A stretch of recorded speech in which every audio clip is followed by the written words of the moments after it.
Bismillahirrahmanirrahim. Assalamualaikum warahmatullahi wabarakatuh. Alhamdulillahil qa'il allazi 'allama bil qalam 'allamal insana ma lam ya'lam. Wassalatu wassalam ala rasulillah wa ala alihi wa sahbihi wa man wala. Amma ba'd. Jamaah tarawih yang berbahagia, alhamdulillah waktu berputar berjalan terus, tidak terasa kita sudah berada pada malam ke-21 yang puasa tanggal 12 Maret. Dan malam ini ada yang sudah malam ke-22 yang puasa tanggal 11 Maret. Boleh jadi ada jamaah sudah malam ke-23 yang secara kebetulan saudara kita umatnya Muhammad Sallallahu Alaihi Wasallam yang bergabung dalam tarekat Naqsabandiyah, di mana di Makassar itu adalah ribuan pengikutnya. Siapa tahu ya, tersinggung kalau hanya disebut malam ke-21 ya, tidak disebut malam ke-22 ya, jadi saya singgung semua. Jamaah yang berbahagia, memasuki malam ke-21 atau malam ke-22, ada beberapa kelompok umatnya Muhammad Sallallahu Alaihi Wasallam. Jadi ini adalah sebagai kesimpulan dari 38 kali ceramah tarawih tambah dengan subuh 1938. Saya menyimpulkan minimal ada 5 kelompok umatnya Muhammad Sallallahu Alaihi Wasallam.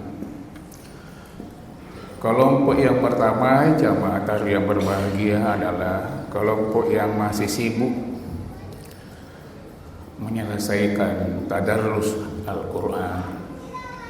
Boleh jadi ada yang belum selesai 30 juz, atau lagi beberapa juz, atau baru ya setengah Al-Quran.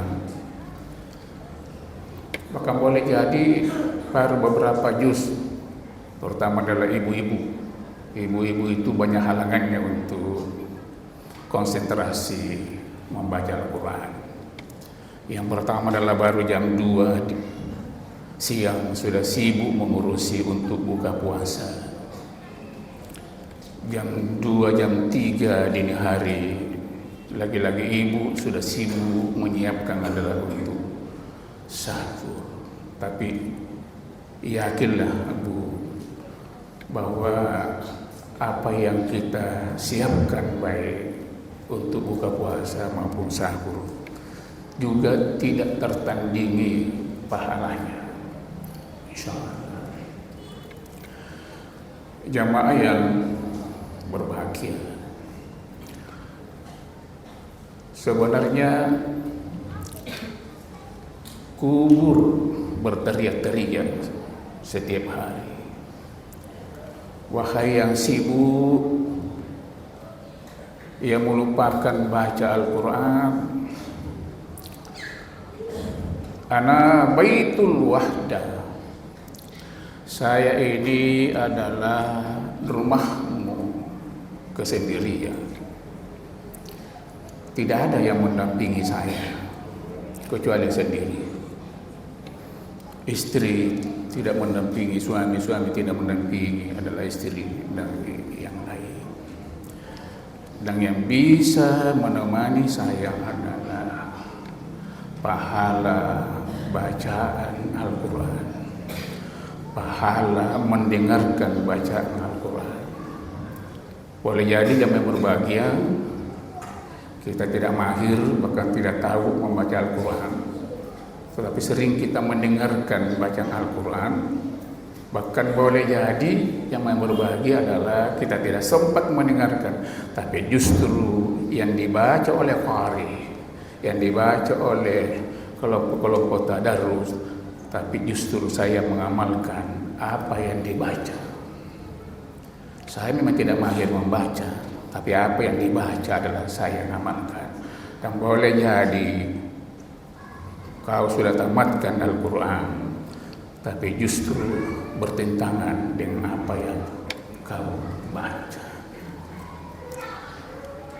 Jamaah yang berbahagia, karena ini adalah waktu sangat terbatas.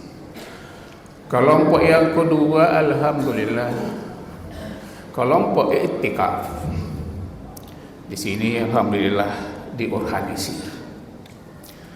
Bahkan di suatu masjid adalah ada pendaftaran bagi bapak ibu yang mau ikut iktikaf, karena berkaitan dengan konsumsi. Yang sampai terlalu sedikit disiapkan, ternyata banyak yang bergabung, ya, ikut beriktikaf. Jangan sampai terlalu banyak disiapkan, tapi hanya sedikit yang ikut beriktikaf. Rasulullah Shallallahu Alaihi Wasallam dalam berbagai riwayat 10 akhir Ramadan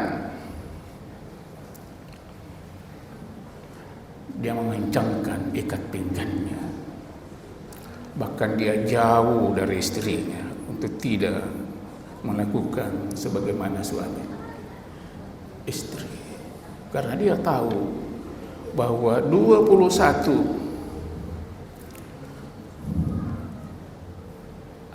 10 akhir Ramadan adalah turunnya Al-Quran.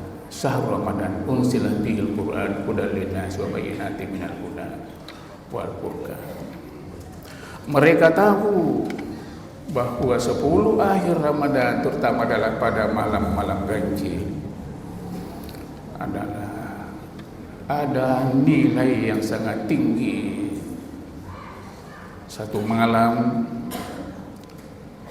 yang disebut dengan malam Lailatul Qadar adalah nilainya 1000 malam. Jadi perhitungannya 81 atau 82 tahun. Satu malam saja. Maka jemaah berbahagia bukan soal 1000 malam.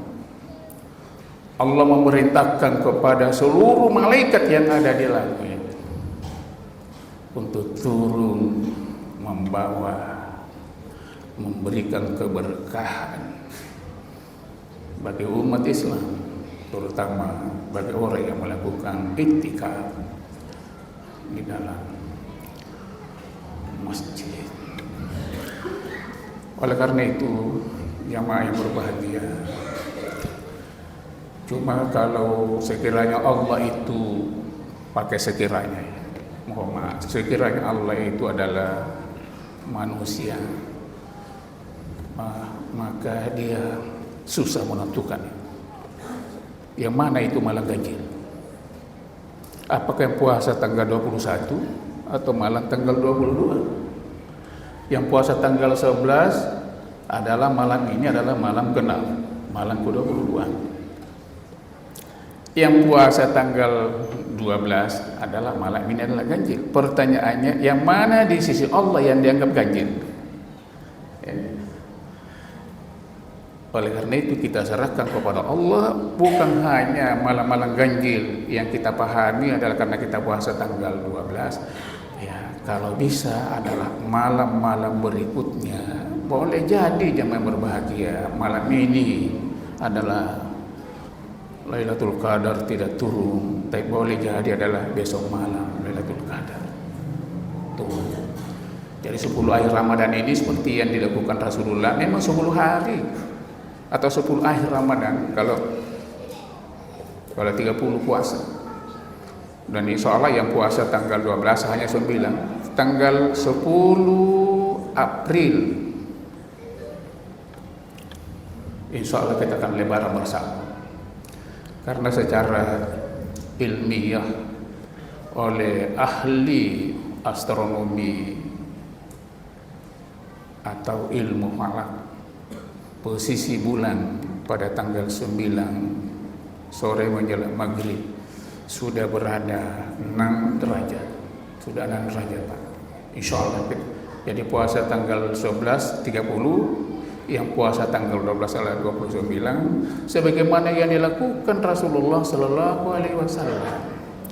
Ya, kurang lebih 8 tahun, karena tahun kedua hijrah baru turun ayat melaksanakan ibadah puasa. Kurang lebih 8 tahun.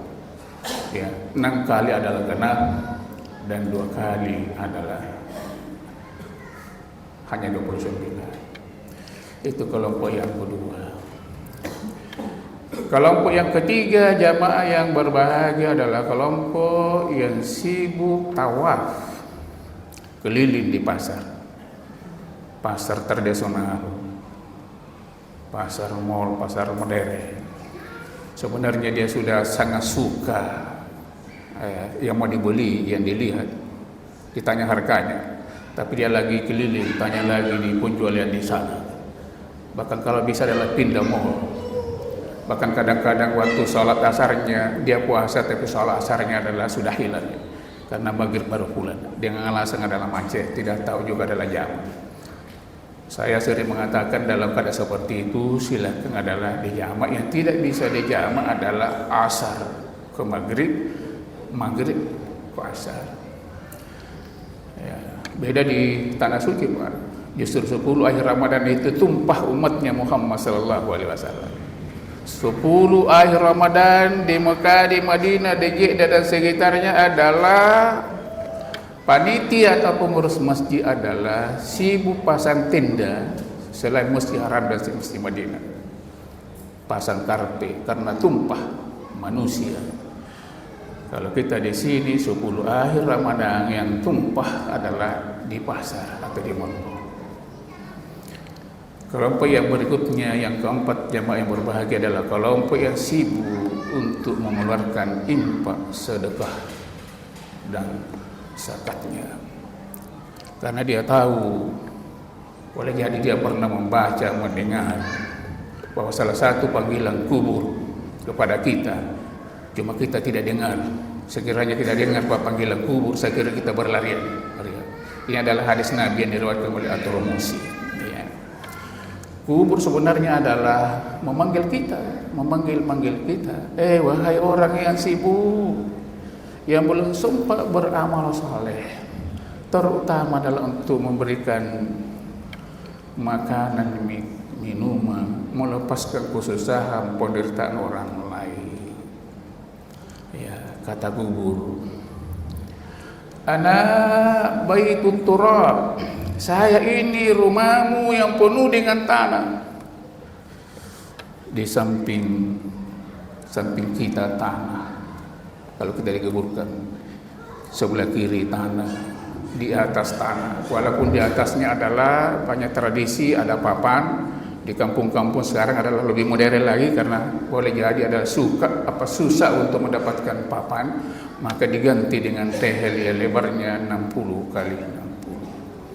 Ya, itu yang tebal itu. Ya. Yang bisa membantu kamu dari jepitan tanah adalah amal saleh yang kau bawa dari dunia, terutama adalah infak, sedekah atau zakat.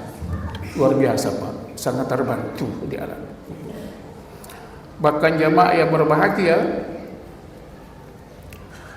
ada orang yang diterima hajinya padahal dia belum menunaikan ibadah haji. Ongkos naik hajinya itu diberikan kepada orang yang hampir meninggal. Dia makan adalah sesuatu yang haram tapi boleh bagi dia. Saya kira mungkin sudah ada yang sering kita dengar, yang kita baca dan sebagainya. Ya, yang namanya al-muwaffat al-iskati adalah orang yang diterima hajinya padahal dia belum menunaikan ibadah haji. Karena ONH-nya itu karena dia adalah pada masa Bani Abbasiyah, dia berasal dari Irak, ya. Yang bermimpi juga dari Irak, yang dimimpikan juga adalah dari Irak, ya. Ternyata yang bersangkutan itu adalah pekerjaannya adalah hanya pekerja jahit sepatu, dikumpulkan dari rupiah ke rupiah, dari real ke real, terkumpul bisa menunaikan ibadah haji. Tapi begitu ada orang di sebelah sana adalah orang yang sangat susah, yang sedang membakar daging domba yang bangkai, ya, gara-gara sudah berhari-hari adalah tidak makan, kemudian diberikan, ternyata hajinya diterima, dibandingkan dengan orang yang menunaikan ibadah haji kebanyakan tidak diterima hajinya walaupun telah diampuni oleh Allah Subhanahu wa taala. Yang terakhir, jemaah berbahagia, mohon maaf kalau lebih sedikit. Kelompok terakhir adalah kelompok yang mau mudik. Yang kelompok mau mudik ini adalah sudah banyak yang sia-sia. Coba kalau kita ke bengkel, Pak, bengkel motor, bengkel mobil adalah servis mobilnya. Untuk mau dilakukan adalah mudik, dalam bahasa agama adalah akan melakukan musafir.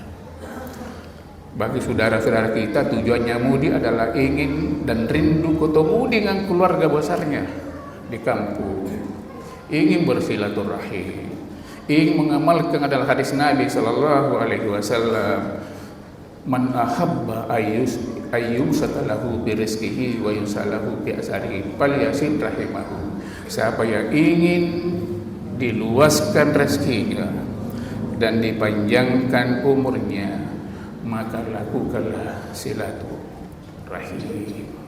Saya kira demikianlah ceramah tarawih pada malam ini. Mudah-mudahan ada manfaatnya, lebih dan kurangnya mohon dimaafkan. Wassalamualaikum warahmatullahi wabarakatuh.